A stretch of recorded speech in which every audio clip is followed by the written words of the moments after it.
ଜଗନ୍ନାଥ ଆପଣମାନଙ୍କୁ ପ୍ରେଜୁତିସ୍ୱାଲକୁ ସ୍ୱାଗତମ୍। ବେଳେବେଳେ ଗୋଟେ ସମୟ ଥାଏ ଯେତେବେଳେ ସବୁ କିଛି ଉପାୟ ପରିଶ୍ରମ ଆମର ଚେଷ୍ଟା ସବୁ କିଛି କରିସାରିଲା ପରେ ବି ଆମର ନିଜର ମନୋକାମନା ପୂର୍ଣ୍ଣ ହୋଇନଥାଏ। ସେଇ ମନୋକାମନା ଆମର ପାଠପଢ଼ାକୁ ନେଇକରି ହେଇପାରେ କି ଆମର ଚାକିରିକୁ ନେଇକରି ହେଇପାରେ କି ଆମର ଗଭର୍ଣ୍ଣମେଣ୍ଟ ଚାକିରିକୁ ନେଇକରି ହେଇପାରେ କି ଆମର ବିବାହକୁ ନେଇକରି ହେଇପାରେ କି ବହୁତ କିଛି ମନୋକାମନା ଗୋଟେ ମଣିଷ ଜୀବନରେ ଥାଏ। ତ ଆମେ ସବୁ ଚେଷ୍ଟା ପ୍ରଚେଷ୍ଟା କରିସାରିଲା ପରେ ଆମ ନିଜର ମନୋକାମନା ପୂର୍ଣ୍ଣ ହୋଇନଥାଏ। ସେହି ସମୟରେ ଯେତେବେଳେ ଆମ ନିଜର ମନୋକାମନାଟା ପୂର୍ଣ୍ଣ ହୋଇନଥାଏ ଆମେ ଭାଙ୍ଗି ପଡ଼ିଥାଉ। ଆମର ଆଶା ନିରାଶାରେ ପରିବର୍ତ୍ତନ ହୋଇଯାଇଥାଏ। ଯଦି ଆପଣଙ୍କର ସେମିତି ମନୋକାମନା ରହିଛି ଯାହା ପୂର୍ଣ୍ଣ ହେଉନାହିଁ, ତା ପାଇଁ ଆଶା ଆପଣଙ୍କର ବି ନାହିଁ ସେଇ ମନୋକାମନାଟି ଆପଣଙ୍କର ପୂର୍ଣ୍ଣ ହେବ, ତାହେଲେ ଆପଣଙ୍କ ପାଇଁ ଏଇ ଭିଡ଼ିଓଟି। ଏଇ ଭିଡ଼ିଓରେ ପ୍ରଭୁ ହନୁମାନଙ୍କର ଆପଣ ଏମିତି କିଛି ଉପାୟ କରି ଦେଖନ୍ତୁ, ଦେଖିବେ ଆପଣଙ୍କର ନିଜର ମନୋକାମନା ପୂର୍ଣ୍ଣ ହୋଇପାରିବ, ଯାହାକୁ ହନୁମାନ ଚାଳିଶାର ସଂକଳ୍ପ ବିଧି କୁହାଯାଇଥାଏ। ଏଇ ସଂକଳ୍ପ ଆପଣ 3 ଦିନର ନହେଲେ 7 ଦିନର କି 11 ଦିନର ବା 21 ଦିନର ଆପଣ ନେଇପାରିବେ। ସବୁଠାରୁ ଛୋଟ ସଂକଳ୍ପ ବିଧି ଆପଣଙ୍କର ରହୁଛି 3 ଦିନର। ତ କାରଣ ସେଟା 3 ଦିନ ପାଇଁ ହେଇଥାଏ, ତ ଆପଣଙ୍କୁ ସହଜ ହେବ। ଆପଣଙ୍କୁ ଯେତିକି ତାର ମାନିବାର ଅଛି ଜିନିଷଟି ଆପଣ ମାନେ ମାନିପାରିବେ। ସେହିପରି ଯଦି ଆପଣଙ୍କୁ ଇଚ୍ଛା ଅଛି ନାହିଁ ମୋ ମନୋକାମନାଟା ବହୁତ ବଡ଼, ମୁଁ 7 ଦିନର କରିବି, ତ ଆପଣ 7 ଦିନ କରିପାରିବେ। ସେଇଟା ଆପଣଙ୍କ ଉପରେ ଡିପେଣ୍ଡ କରୁଛି ଆପଣ କେତେ ଦିନର ସଂକଳ୍ପ ବିଧି ନେବେ। ଆପଣ 3 ଦିନର ନେବେ, ନହେଲେ 7 ଦିନର, ନହେଲେ 11 ଦିନର, ନହେଲେ 21 ଦିନର।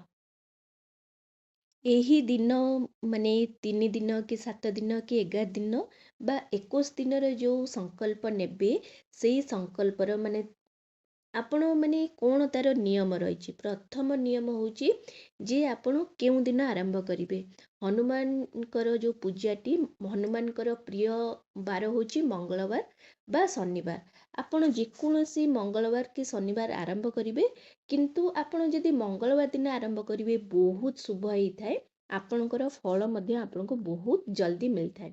ତେଣୁକରି ଆପଣ ଶୁକ୍ଳ ପକ୍ଷର କୃଷ୍ଣ ପକ୍ଷର କରିବେନି, ଶୁକ୍ଳ ପକ୍ଷର ମଙ୍ଗଳବାର ଦିନ ଆପଣ ଆରମ୍ଭ କରିପାରିବେ। ନହେଲେ ଆପଣ କୌଣସି ମଙ୍ଗଳବାରଟି ଯଦି ଆପଣଙ୍କର ଗୋଟେ ଭଲ ଦିନଟି ପଡ଼ୁଛି, ମାନେ ଗୋଟେ ଶୁଭ ଦିନ କି କୌଣସି ପୂଜାର ଦିନ, ସେମିତି ଯଦି କିଛି କୌଣସି ମଙ୍ଗଳବାରରେ ପଡ଼ୁଛି, ତାହେଲେ ମଧ୍ୟ ଆପଣ ସେଇ ମଙ୍ଗଳବାର ଦିନଠାରୁ ଆରମ୍ଭ କରିପାରିବେ ଏଇ ହନୁମାନ ଚାଳିଶାର ସଂକଳ୍ପ ବିଧି।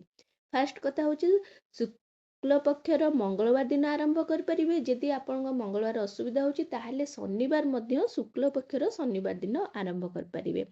ତାପରେ ଆପଣ ଯେତେ ଦିନ ଆରମ୍ଭ କରିବେ, ଧରକ 3 ଦିନର ବ୍ରତଟି କଲେ, ତ 3 ଦିନର ପୂର୍ବ ଦିନ ମାନେ ଏକବାର କରିବେ, ତ 3 ଦିନର ପରଦିନ ମାନେ ପାରଣା, ତା ପରଦିନ ପାରଣା କରିବେ। ଏମିତି ହେଲେ 3 + 1 2, ତ ଏମିତି ହେଲେ ଆପଣଙ୍କର 5 ଦିନର ଆପଣ ବ୍ରହ୍ମଚର୍ଯ୍ୟର ନିୟମ ପାଳନ କରିବେ।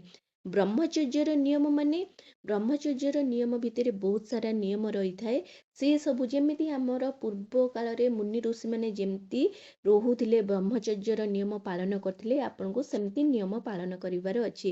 ଯେମିତିକି ଆପଣ କାହାକୁ ମାନେ ଆପଣ ଯେଉଁ ସମୟରେ ପୂଜା ବ୍ରତ କରିବେ, ତ ସେ ସମୟରେ ଆପଣ କାହାକୁ ମିଛ କହିବେ ନାହିଁ, କାହାକୁ ଗାଳି ନିନ୍ଦା ଦେବେ ନାହିଁ, କାହା ସହିତ କଳି ଝଗଡ଼ା କରିବେ ନାହିଁ, କାହାକୁ ଖରାପ ଭାଷାରେ ମାନେ ଖରାପ ଭାଷାର ପ୍ରୟୋଗ କରିବେ ନାହିଁ, ପତି ପତ୍ନୀ ସଙ୍ଗ ହେଇ ରହିବେ ନାହିଁ। ସେମାନେ ମାନେ ଏକା ବେଡ଼୍ରେ ଶୋଇପାରିବେ କିନ୍ତୁ ସଙ୍ଗ କରିବେ ନାହିଁ, ସଙ୍ଗ ହେଇ ରହିବେ ନାହିଁ। ତା ସହିତ ଆପଣ ପିଆଜ ରସୁଣ ଖାଇବେ ନାହିଁ, ଆମିଷ ମଦ ମାଂସ ତମ୍ବାଖୁ ଏସବୁ ଜିନିଷର ମଧ୍ୟ ପ୍ରୟୋଗ କରିବେ ନାହିଁ। କେବଳ ଆପଣ ନୁହେଁ, ଆପଣଙ୍କର ପରିବେଶକୁ ମଧ୍ୟ ଆପଣ ଶୁଦ୍ଧ ରଖିବେ। ଆପଣ ମାନେ ଆପଣଙ୍କ ଘର ମାନେ ଯେଉଁମାନେ ବ୍ୟକ୍ତିମାନେ ରହୁଛନ୍ତି ସେମାନେ ମଧ୍ୟ ସେଇ 5 ଦିନର ବ୍ରହ୍ମଚର୍ଯ୍ୟର ନିୟମ ପାଳନ କରିବେ। ଆଉ ପିଆଜ ରସୁଣ ଆମିଷ ଏସବୁ ମଧ୍ୟ ଆପଣଙ୍କ ଘରେ ରହିବ ନାହିଁ। ତୃତୀୟ ନିୟମ ହେଉଛି ଯେ ଆପଣ ଯେଉଁ ପୂଜା କରିବେ, ପୂଜାରେ ଯେଉଁ ଆସନ ବ୍ୟବହାର କରିବେ, ସେଇ ଆସନ ଆପଣ ହିଁ ଯେଉଁ 3 ଦିନର ବ୍ରତ ଯେତିକି ରହୁଛି, ତ ଆପଣ 3 ଦିନ ଯାକ ଆପଣ ହିଁ ସେଇ ଆସନ ୟୁଜ୍ କରିବେ। ସେଇ ଆସନ ଅନ୍ୟ କୌଣସି ଲୋକ ୟୁଜ୍ କରିବେ ନାହିଁ, ବ୍ୟବହାର କରିବେ ନାହିଁ। ଆଉ ଆସନର ରଙ୍ଗ ନାଲି ଯେମିତି ହେଲେ ହେଇଥିବ। କାରଣ ନାଲି ରଙ୍ଗ ଆମର ହନୁମାନଙ୍କୁ ବହୁତ ପସନ୍ଦ। ତେଣୁ ଆପଣ ନାଲି ରଙ୍ଗର ଆସନ ଚେଷ୍ଟା କରିବେ ଆସନ ନାଲି ରଙ୍ଗର ହେଇଥିବ। ତା ବ୍ୟତୀତ ଆପଣ ନାଲି ରଙ୍ଗର ବସ୍ତ୍ର ଯଦି ପିନ୍ଧୁଛନ୍ତି ବହୁତ ମଧ୍ୟ ମାନେ ଶୁଭ ହେଇଥାଏ। ତାପରେ ଆପଣ ଯେଉଁ ହନୁମାନ ଚାଳିଶାର ସଂକଳ୍ପ ବିଧି ନେଉଛନ୍ତି, ପ୍ରଥମ ଦିନ ଆପଣ ଯେଉଁ ସଂକଳ୍ପ ନେବେ, ଆପଣ କ'ଣ କରିବେ, ରାତି 9ଟାରେ ହିଁ ପୂଜା କରିବେ। ରାତି 9ଟା କ'ଣ ପାଇଁ ଦେଖନ୍ତୁ, ଫାଷ୍ଟ ହେଉଛି ଆପଣ ମାନେ ଏମିତି ପୌରାଣିକ ମାନ୍ୟତା ଅଛି ଯେ ଭଗବାନ ହନୁମାନ କ'ଣ କରନ୍ତି, ଦିନ ସାରା ମାନେ ପ୍ରଭୁ ଶ୍ରୀରାମକୁ ମାନେ ସ୍ମରଣ କରିଥାନ୍ତି, ତାଙ୍କର ପୂଜା କରିଥାନ୍ତି। କିନ୍ତୁ ପ୍ରଦୋଷକାର ମାନେ ସନ୍ଧ୍ୟା ସମୟ ପରେ ସିଏ ତାଙ୍କର ଭକ୍ତମାନଙ୍କ କଥା ଶୁଣିଥାନ୍ତି।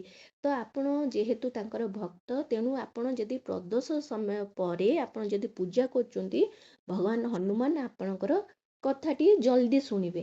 ତେଣୁକରି ଆପଣ ଯଦି ରାତି 9ଟା ପରେ 9ଟା ପାଖାପାଖିରେ ଆପଣ ଯଦି ପୂଜା କରୁଛନ୍ତି, ତାହେଲେ ଆପଣଙ୍କର ଯେଉଁ ପୂଜାର ଫଳ ଆପଣଙ୍କୁ ଜଲ୍ଦି ମିଳିବ, ଫଳ ଜଲ୍ଦି ହେବ।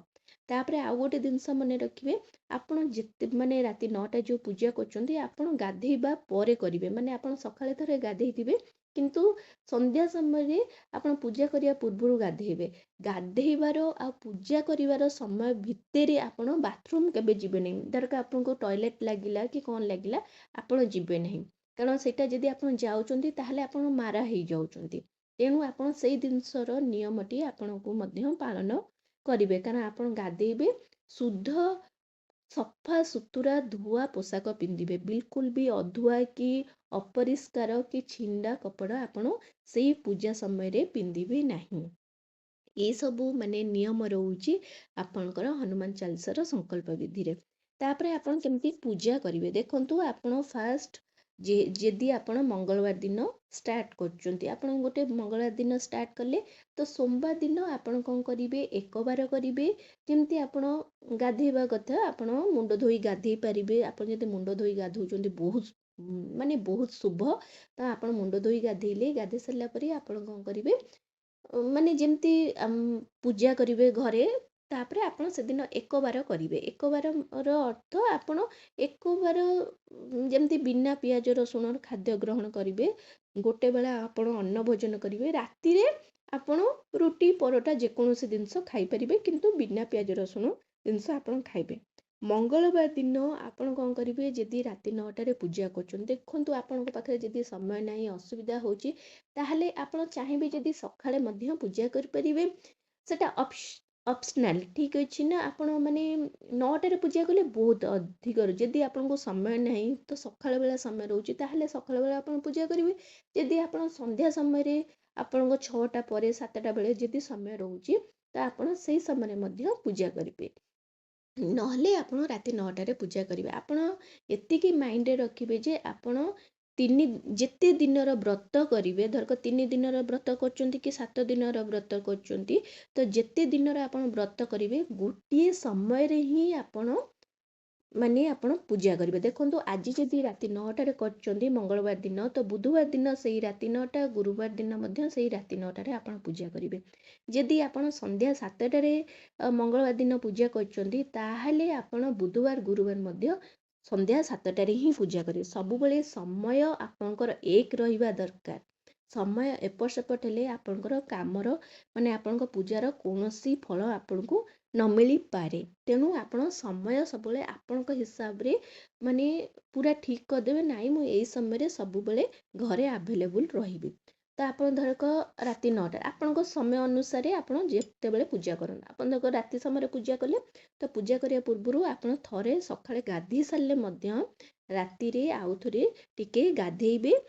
ଆପଣ ଗୋଟେ ମଗ ପାଣି ହଉ ପଛେ, ମୁଣ୍ଡ ଧୋଇବା ଦରକାର ନାହିଁ। ଆପଣ ଜଷ୍ଟ ସଫା ସୁତୁରା ହେବା ପାଇଁ, ନିଜ ଶରୀରକୁ ଶୁଦ୍ଧ କରିବା ପାଇଁ ଆପଣ ଟିକେ ଗାଧେଇ ପଡ଼ିବେ। ଗାଧେଇ ସାରିଲା ପରେ ଆପଣ କ'ଣ କରିବେ, ଯଦି ସକାଳୁ ଆପଣ ଆପଣଙ୍କ ଠାକୁର ଘର ଭଲ ଭାବରେ ସଫା ସୁତୁରା କରିଦେଇଛନ୍ତି, ଠିକ୍ ଅଛି। ଯଦି ଆପଣ ଠାକୁର ଘର ସଫା ସୁତୁରା କରିନାହାନ୍ତି, ତ ଠାକୁର ଘର ସଫା ସୁତୁରା କରିଦିଅନ୍ତୁ। ତାପରେ ଆପଣଙ୍କ ଘରେ ଯଦି ଭଗବାନ ପ୍ରଭୁ ରାମ, ଲକ୍ଷ୍ମଣ, ସୀତା, ତାଙ୍କର ଯଦି କିଛି ପ୍ରତିମୂର୍ତ୍ତି ଅଛି, ବହୁତ ଭଲ। ସେଇ ପ୍ରତିମୂର୍ତ୍ତି ରଖିବେ। ତା ସହିତ ପଞ୍ଚମୁଖୀ ହନୁମାନଙ୍କର ଗୋଟେ ଆପଣଙ୍କର ଫଟୋ ରଖିପାରିବେ, ନହେଲେ କୌଣସି ପ୍ରତିମା ମଧ୍ୟ ରଖିପାରିବେ। ବିନା ମାନେ ହନୁମାନଙ୍କ ମୂର୍ତ୍ତିରେ ଏଇ ପୂଜାଟି ଅସଫଳ ବୋଲି ଗ୍ରହଣ କରାଯାଇଥାଏ। ତେଣୁ ଆପଣଙ୍କ ପାଖରେ ରାମ ଲକ୍ଷ୍ମଣ ସୀତାଙ୍କର ମୂର୍ତ୍ତି ଆପଣ ରଖିବେ। ତା ସହିତ କି ପ୍ରତିମୂର୍ତ୍ତି ଆପଣ ଯାହା ବି ଫଟୋ ଅଛି ରଖିପାରିବେ, ନହେଲେ ଆପଣ ହନୁମାନଙ୍କର ମଧ୍ୟ ପଞ୍ଚମୁଖୀ ହନୁମାନ ଆଣିଲେ ବହୁତ ମାନେ ଭଲ ହେଇଥାଏ। କାରଣ ପଞ୍ଚମୁଖୀ ହନୁମାନଙ୍କର ଜଲ୍ଦି ମାନେ ତାଙ୍କର ମାନେ ସକାରାତ୍ମକ ଶକ୍ତି ବହୁତ ଅଧିକ ଥାଏ। ତେଣୁ ଆପଣ କ'ଣ କରିବେ, ପଞ୍ଚମୁଖୀ ହନୁମାନଙ୍କର ଗୋଟେ ମୂର୍ତ୍ତି ଆଣିଲେ କି ଫଟୋ ଆଣିଲେ, ଫଟୋ ଆଣି ସାରିଲା ପରେ ଆପଣ କ'ଣ କରିବେ, ଆଗେ ଟିକେ ଗଙ୍ଗା ଜଳ ଛିଞ୍ଚି ଦେଲେ। ତାପରେ କ'ଣ କଲେ, ହନୁମାନଙ୍କର ଫଟୋ ଆପଣ ରଖିଲେ। ଫଟୋ ରଖି ସାରିଲା ପରେ ତାପରେ ଆପଣ ଦୀପ ଧୂପ ଲଗେଇଲେ। ଦୀପ ଧୂପ ଲଗେଇ ସାରିଲା ପରେ ଆପଣ କ'ଣ କରିବେ, ପ୍ରଥମେ କ'ଣ କରିବେ, ହାତରେ ଟିକେ ପାଣି ନେବେ, ସେଇଥିରେ ଅକ୍ଷତ ନେବେ।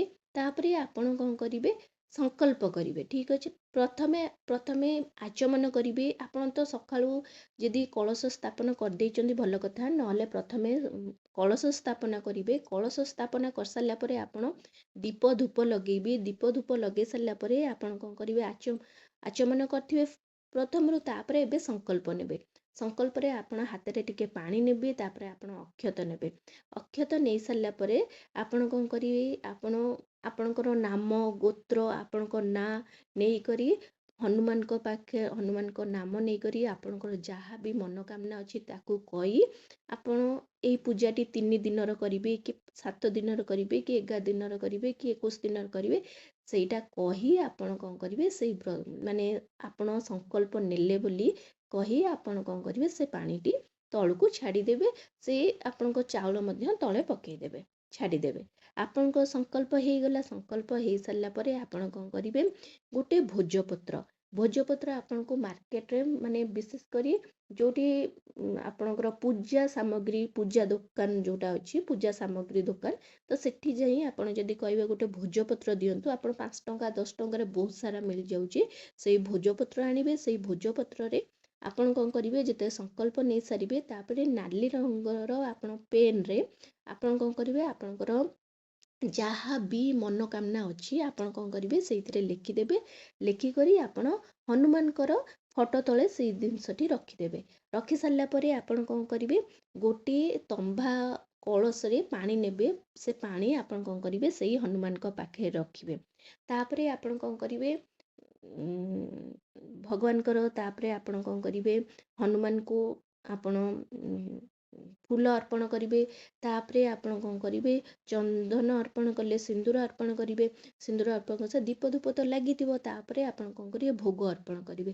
ଭୋଗରେ ଆପଣ ଚଣା ଗୁଡ଼ ହେଲା, ଆପଣଙ୍କ ସୁବିଧା ଅନୁସାରେ ଯାହା ଆପଣ ଭୋଗ ଅର୍ପଣ କରିପାରିବେ। ଯେମିତି ଚଣା ଗୁଡ଼ କଦଳୀ ହେଲା, ଲଡ଼ୁ ନହେଲେ ମିଠା, ଏସବୁ ଜିନିଷ ଅର୍ପଣ ହୁଏ। କିନ୍ତୁ ଆପଣ ଏତିକି ମନେ ରଖିବେ, ପ୍ରଥମ ଦିନ ଯାହା ଭୋଗ ଲଗେଇବେ 3 ଦିନ ପର୍ଯ୍ୟନ୍ତ ଆପଣଙ୍କୁ ସେମ୍ ଭୋଗ ସେମ୍ ଆମାଉଣ୍ଟର ମଧ୍ୟ ଆପଣଙ୍କୁ ଲଗେଇବାକୁ ପଡ଼ିବ। ତ ଲଗେଇବେ। ତୁଳସୀ ପତ୍ର ମଧ୍ୟ ଅର୍ପଣ କରିବେ। ସେପଟରେ ଆପଣ ପ୍ରଭୁ ରାମ ଲକ୍ଷ୍ମଣ ସୀତାଙ୍କୁ, ମା ସୀତାଙ୍କୁ ମଧ୍ୟ ସେମିତି ଟିକେ ଚନ୍ଦନ ସିନ୍ଦୁର ଫୁଲ ମଧ୍ୟ ଅର୍ପଣ କରିବେ। ତାଙ୍କୁ ମଧ୍ୟ ତୁଳସୀ ପତ୍ର ଅର୍ପଣ କରିବେ। ଅର୍ପଣ କରିସାରିଲା ପରେ ସେଇ ଯେଉଁ ପାଣିଟି ଅଛି, ସେ ପାଣି ଆପଣ ମାନେ କଳସରେ ତମ୍ବା ପାତ୍ରରେ ପାଣି ରଖିଲେ, ସେ ପାଣିକୁ ଆପଣ ବିଲକୁଲ ବି 3 ଦିନ ପର୍ଯ୍ୟନ୍ତ କି ଆପଣ ଯେତିକି ଦିନ ବ୍ରତ ନେଇଛନ୍ତି ଆପଣ ପୁରା ଟଚ୍ କରିବେ ନାହିଁ, କି ସେ ସ୍ଥାନରୁ ଆପଣ ଉଠେଇବେ ନାହିଁ। ତାକୁ ଆପଣ ବାଇଚାନ୍ସ କିଛି କ'ଣ ଅସନା ହେଇଯିବ କି ଅପରିଷ୍କାର ହେଇଯିବ, ତା ଉପରେ କିଛି ଜିନିଷ ଆପଣ ଘୋଡ଼େଇ ପାରିବେ। କିନ୍ତୁ ତାକୁ ବ୍ରତ ଯେପର୍ଯ୍ୟନ୍ତ ଆପଣ ସଂକଳ୍ପ ନେଇଛନ୍ତି ସେତେ ଦିନ ପର୍ଯ୍ୟନ୍ତ ବିଲକୁଲ ବି ଟଚ୍ କରିବେ ନାହିଁ। ତାପରେ ଆପଣ କ'ଣ କରିବେ, ଭୋଗ ପାଣି ଯେମିତି ଛଡ଼େଇବା କଥା ଭୋଗ ଅର୍ପଣ କରିବେ। କରିସାରିଲା ପରେ ଆପଣ କ'ଣ କରିବେ, ହନୁମାନ ଚାଳିଶା ପାଠ କରିବେ। ହନୁମାନ ଚାଳିଶା ଆପଣ ଦେଖନ୍ତୁ, ଆପଣ ଯଦି 3 ଦିନର ସଂକଳ୍ପ ନେଇଛନ୍ତି ତ ଆପଣ 3 ଥର ହନୁମାନ ଚାଳିଶା ପାଠ କରିବେ। ଯଦି ଆପଣ 7 ଦିନର ସଂକଳ୍ପ ନେଇଛନ୍ତି ତ 7 ଦିନର କରିବେ। ଯଦି 11 ଦିନ ନେଇଛନ୍ତି 11 ଦିନ କରିବେ। 21 ଦିନ ଯଦି ନେଇଛନ୍ତି 21 ଥର ଆପଣ ମାନେ ହନୁମାନ ଚାଳିଶା ପାଠ କରିବେ। ବୁଝିଲେ? ତ ଆପଣ 3 ଦିନ ଯଦି ନେଇଛନ୍ତି 3 ଥର, ମାନେ ମଙ୍ଗଳବାର ଦିନ 3 ଥର ହନୁମାନ ଚାଳିଶା ପାଠ କରିବେ। ବୁଧବାର ଦିନ 3 ଥର ପାଠ କରିବେ। ଗୁରୁବାର ମଧ୍ୟ ଆପଣ 3 ଥର ହନୁମାନ ଚାଳିଶା ପାଠ କରିବେ। ପାଠ କରିସାରିଲା ପରେ ଆପଣ କ'ଣ କରିବେ, ଭଗବାନଙ୍କୁ ମୁଣ୍ଡିଆ ମାରିବେ। ତାପରେ ଆପଣ ଯାହା ଖାଇପାରିବେ, କିଛି ଅସୁବିଧା ନାହିଁ। ଦେଖନ୍ତୁ, ଆପଣ ସକାଳେ ପୂଜା କରନ୍ତୁ, ଆପଣ ଦିନ ସାରା ଭିତରେ କିଛି ଖାଇପାରିବେ, ସେମିତି ନୁହେଁ ଆପଣ ଉପାସ ରହିବାର ଅଛି, ସେମିତି କିଛି ନିୟମ ନାହିଁ। ଆପଣ ବିନା ପିଆଜ ରସୁଣ ଜିନିଷ ଖାଇପାରିବେ, ସକାଳେ ଖାଇପାରିବେ କିଛି। କିନ୍ତୁ ଏହା ଯେ ପୂଜା କରିବା ପୂର୍ବରୁ ଆପଣ ନିଜକୁ ପ୍ରଥମେ ଶୁଦ୍ଧ କରିବେ। ଯେଉଁଦିନ ଆପଣଙ୍କର 3 ଦିନ ପୂର୍ଣ୍ଣ ହେଇଗଲା, ମାନେ ଆପଣଙ୍କ ମଙ୍ଗଳ ଷ୍ଟାର୍ଟ କଲେ, ମଙ୍ଗଳ ବୁଧ ଗୁରୁ ପୂର୍ଣ୍ଣ ହେଇଗଲା, ତ ଗୁରୁବାର ଦିନ ପର୍ଯ୍ୟନ୍ତ ଆପଣ ସେ କଳସରେ ଯେଉଁ ପାଣି ଅଛି, ସେ କଳସ ପାଣି ଆପଣ ଟଚ୍ କରିବେ ନାହିଁ। ଶୁକ୍ରବାର ଦିନ ଆପଣ କ'ଣ କରିବେ, ତାର ପାରଣା କରିବେ। ମାନେ ଆପଣ କ'ଣ କରିବେ, ଭଗବାନଙ୍କୁ ଆଉଥରେ ସେମିତି ପୂଜା କରିବେ। ପୂଜା କରିସାରିଲା ପରେ ଆପଣ କ'ଣ କରିବେ, ମାନେ ସେଇ ଯେଉଁ କଳସର ପାଣି ଥିବ, ସେ ପାଣିକୁ ଆପଣ ନିଜେ ପାଇବେ। ଆପଣ ନିଜର ଯଦି ମନସ୍କାମନା ପୂର୍ଣ୍ଣ କରିବା ପାଇଁ ତ ଭଗବାନଙ୍କୁ ପ୍ରାର୍ଥନା କରୁଛନ୍ତି, ତ ଆପଣ ପାଇବେ ଆପଣଙ୍କ ଘର। ତାପରେ ଯଦି ଆପଣ ଅନ୍ୟ କାହା ପାଇଁ ଯଦି କରୁଛନ୍ତି, ତ ଅନ୍ୟ ମାନେ ଯାହା ପାଇଁ କରୁଛନ୍ତି, ଧରକ ଆପଣ ଆପଣଙ୍କ ପିଲା ପାଇଁ କରୁଛନ୍ତି, ତାହେଲେ ଆପଣଙ୍କ ପିଲାଙ୍କୁ ସେ ପାଣି ଟିକେ ପାଇବା ପାଇଁ ଦେଇଦେବେ। ତାପରେ ଆପଣଙ୍କ ଘର ସାରା ସେ ପାଣି ଛିଞ୍ଚି ଦେବେ, ଯାହାଦ୍ୱାରା ଆପଣଙ୍କ ପରିବେଶ ସକାରାତ୍ମକ, ମାନେ ଗୋଟିଏ ସକାରାତ୍ମକ ଊର୍ଜା ସୃଷ୍ଟି ହେବ। ତାପରେ ଆପଣ କ'ଣ କରିବେ, ସେଦିନ ମଧ୍ୟ ବିନା ପିଆଜ ରସୁଣ ଆମିଷର ଖାଦ୍ୟ ଖାଇ ଆପଣ ରହିବେ। ତ ମାନେ ଭଲ ଭାବରେ ମନକୁ ଶୁଦ୍ଧ କରି ଆପଣ ଯଦି ହନୁମାନ ଚାଳିଶାର 3 ଦିନର ବ୍ରତ ବା 7 କି 11 କି 21 ଦିନର ଯଦି ଆପଣ ସଂକଳ୍ପ କରି ମାନେ ଆପଣ ପୂଜା କରୁଛନ୍ତି ବିଧିବଦ୍ଧ ଭାବରେ, ତାହେଲେ ଆପଣଙ୍କର ଯେଉଁ ମାନେ ଯେକୌଣସି ମନୋକାମନା ଥିବ ନା, ତ ଆପଣଙ୍କ ମନୋକାମନା ପୂର୍ଣ୍ଣ ହେଇଯିବ। ଆଶା କରୁଛି ଭିଡ଼ିଓଟି ଆପଣମାନଙ୍କୁ ବହୁତ ପସନ୍ଦ ଆସିଥିବ। ଯଦି ପସନ୍ଦ ଆସିଛି ତାହେଲେ ଏହି ଚ୍ୟାନେଲକୁ ଜଲ୍ଦି କରି ଲାଇକ୍, ସେୟାର, ସବସ୍କ୍ରାଇବ୍ କରିଦିଅନ୍ତୁ। ନମସ୍କାର।